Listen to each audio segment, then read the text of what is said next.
Good morning, ladies and gentlemen. I am Midzy69, and today we're going to be talking about the hot topic that has been going around for at least maybe the last year or so, and that is matchmaking.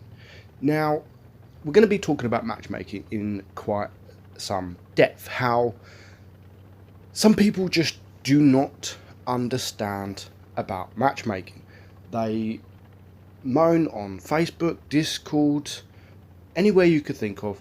They moan about matchmaking. They say matchmaking is shit, matchmaking is this, that, wargaming, fix your fucking game, fix your matchmaking.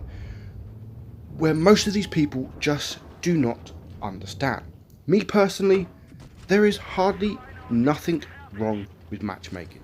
Now, all these players want skilled based matchmaking. Now, this battle here, matchmaking was absolutely perfect. We had the same tank types between each team. We had roughly the same skill based each team. And that is what perfect matchmaking is. Now, of course, there are a few issues with matchmaking, but not the issues that people are complaining about. People want 60% players versus 60% players. They want 70% players versus 70% players, or they want 40% players versus 40% players. And I've seen this, I've witnessed this, people asking for this. Now, what they don't understand is, what will this fix? What will 60% players versus 60% players fix? If you had 60% players versus 60% players, eventually those 60% players are going to be 50%. They're only going to win half their battles because they're against the same skilled based players. They're only going to win half of them. Now, if you had 40% players versus 40% players, they're going to win half of their battles. So eventually they'll be 50%. So down the line, eventually everyone's going to be 50% players. So people do not understand this. Now, my problem with the matchmaking is not about skilled players. It's not about having 60 versus 60 or 50 versus 50, 40 versus 40. Now, it's the tank types. Certain tank types for certain maps. Now, this map, Port Bay, it's absolutely vital that mediums cross the river and get that river. Now, our team, we have got one medium tank. The enemy have got two mediums and a light tank. So already, if their medium tanks know just a little bit what they're doing, the game is over. Which they've got a T62 there, they've got a T22 there, they've got a Batchat there. All have crossed the river. So automatically, we've got no hope. We have got no hope in hell. Now, our Object 268 has started to cross. Our pattern has finally started to cross, but it was just too late. So as they are crossing, you can see their hit point is just fading away, and the heavies and the TDs are able to get shots into them. And at this moment in time, in this moment in the game, there is literally absolutely nothing we can do. But of course, there is something you can do. Now, if you've got one medium and the enemy have got two mediums and a light tank, of course, we could go to town. We can play completely different. We can counter it. So although I'm moaning about that kind of matchmaking, yes, it does ruin the game because you're not able to play how you want to play. Now, just look at that team. Every single player on the enemy team above 1,000 damage, because they dominated the game. They had that opportunity to cross the river because they had the mediums, they had the quick tanks. We couldn't. We could not physically cross that river without getting wrecked. If I would have crossed the river, by the time I get in the middle of the river, I'm dead. The TDs are going to get me. I'm going to be spotted by the mediums. The heavies are going to get me. And there was literally nothing we can do. But like I said, but there is something we could have countered that. We could have gone the other way. We could have gone to town. We could have pulled the mediums. Let the mediums cross. Let them cross. They can all cross the river. But what good are they going to be crossing the river when we are not that side of the map? So although It's not great having a disadvantage between mediums or heavies. There is ways to counter that and simply go the other way. It's as simple as that. Now, we are going to see a couple of battles where matchmaking isn't at its finest, but it's not that I moan about it, because people don't understand, and I've seen this a lot when people lose battles.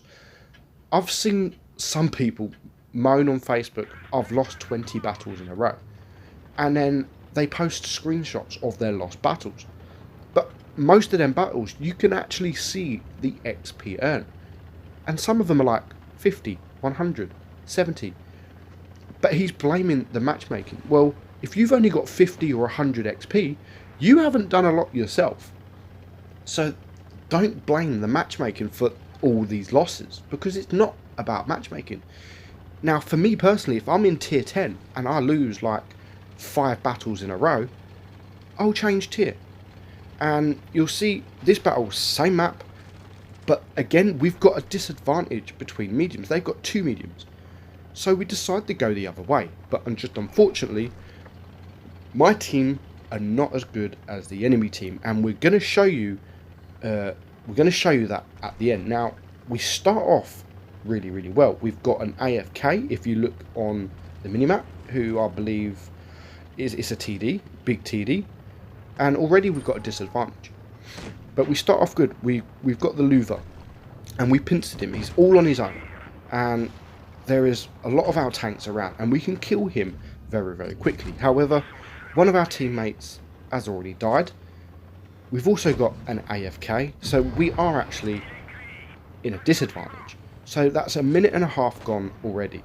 And this is where the enemy are just going to completely wreck us. And I mean completely wreck us. We've still got the AFK. I am now trying to go around the corner. I see my mate Paul in his Panzer Mutts there. I can get one shot off in him. But again, he's in that medium and he crossed that river. We decided to push around the spawn. If we wouldn't have pushed so hard, then there's not much Paul can do across that river. Now, I just absolutely got wrecked from that waffle, and already our TD, our T30, who was AFK, has now come alive. But at this point, we've got 3 tanks down. I'm a one-shot. There's a couple of others that are really low hit points. Now that AMX is really low hit points.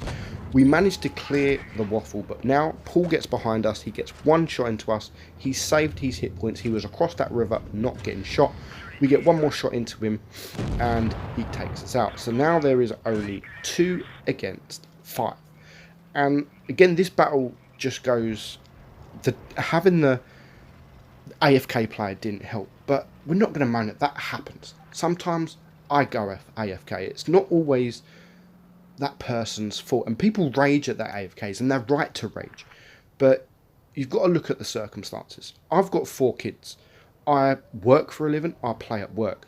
Now, sometimes I could join a battle, and as soon as I join that battle and the battle starts, I could have a knock at the door, or my baby might start crying. He might have took his nappy off, and I can't just leave him. So I have to tend to these things, and while you started the battle, there's just nothing you can do. So you do get the AFKs, and some of them are understandable, but it is disappointing because I get disappointed. Now we're just going to look at our team. So there was me and Everton. The enemy Waffle, 58%. Good player. Really, really good player. Knows what he's doing. The enemy Panther, 70%. Again, fantastic player with great stats. Next up, we've got the other Waffle, 51%. It's nearly 52%, 44,000 battles. He knows what he's doing. Next up, we have the T95, 54.5%. Again, 32,000 battles. A good player who knows what he's doing. Then we have the Defender, 56, nearly 57%. 46,000 battles. Again, a great player. Then we have my man, Anna Frozen Destroyer, 53.5%. 26,000 battles. Again, he's a player who knows what he's doing. Then we have the Louver at the bottom, 55% with 22,000 battles. So not one player below 50%. Then we look at our team. So we have, let's go through the enemy, sorry. So the lowest win rate on the enemy team was 51.69%. Not one player below 50%. Then we look at our team. Myself, 64%. Again, fantastic player who knows exactly what he's talking about. Then we have Everton, 54.5%. Again, good player. We're on voice, so we help each other out. Then we go to the AMX, 43%. Now that's already 1%, one player less than 40% on the enemy team. 45%, so we've now got 2 players less than 50% more than the enemy team. Next up we have the Super Persian, 47%, so that's 3 players less than 50%. Then we go on to the T34, 47% again, so that's 4 players below 50%. And we move on to the AMX, 47%. So me and Everton on our team were the only player above 50%. So we have 5 sub 50% players. The enemy have absolutely 0. Now this is the kind of matchmaking that shouldn't be. I don't want skilled players, but we could swap, say, 2 of our 40% players for the 2 50% players on the enemy team, and that will just even it up. If you've got 5 players are all low 40% players against players that are 70%, 60%, 55%, you have got no chance in hell. So it's this kind of matchmaking that needs sorting. It's the tank type matchmaking that needs sorting. There's no point, which, to be fair to Wargaming, they have sorted a lot of this out. They have sorted a lot out. So back in my day, first starting Blitz, it was +2, -2. Now, we was getting into matches where you could have a platoon in tier 10. So you could be the only tier 10 players in a platoon. Then you can have 4 tier 9s and then 1 tier 8. And the enemy could have 2 tier 8s in a platoon, 4 tier 9s, and then 1 tier 10. It was absolutely insane. But we never heard about this, like, really, really poor matchmaking. Yes, it was bad. Or sometimes you could have 3 tier 8s on your team and the enemy have 4 tier 8s and the rest are tier 9s or tier 10s. And we didn't get as much complaints now or then than we do now. And Wargaming have fixed that. They fixed that. So if you are in a platoon and you fail toon 1 tier 8, 1 tier 9, the enemy will have a fail toon. They will have a tier 8 and a tier 9. They won't have 2 tier 9s or 2 tier 8s. It will be exactly the same. So Wargaming have done a fantastic job in sorting this matchmaking out. But when people want skilled based matchmaking, which is mainly what this video is about, saying what not, then no, it really should not be skilled. If you want a skilled match, go play tournaments or go play ratings battles. Yes, you're going to get bad players in ratings, but the higher you go up, the better the players are going to be. So if you want these skill-based matchmaking, go do one of them, because you just can't do it in random games. If they can do it, what they're going to do, 70% players versus 70% players, how long is that queue going to be in the matchmaking? Now, this battle in the Leopard 1, we absolutely destroyed the enemy. Literally within 2 minutes, we completely destroyed the enemy. It was okay, nothing special, we did good. But this is what players don't show you. So they moan about the matchmaking. They cry, scream about the matchmaking when they're losing. When they're losing, they're like, matchmaking shit, matchmaking's this, sort it out. But they never mention it when they're winning. Now, if they was to take 20 battles, all losses, and take off all the stats of the enemy, and then get 20 wins, and take the stats off either all your team or all the enemy, they were probably going to be almost the same. But it's not the wins people moan about. When they're winning, they don't give a shit about stats. They don't give a shit about matchmaking.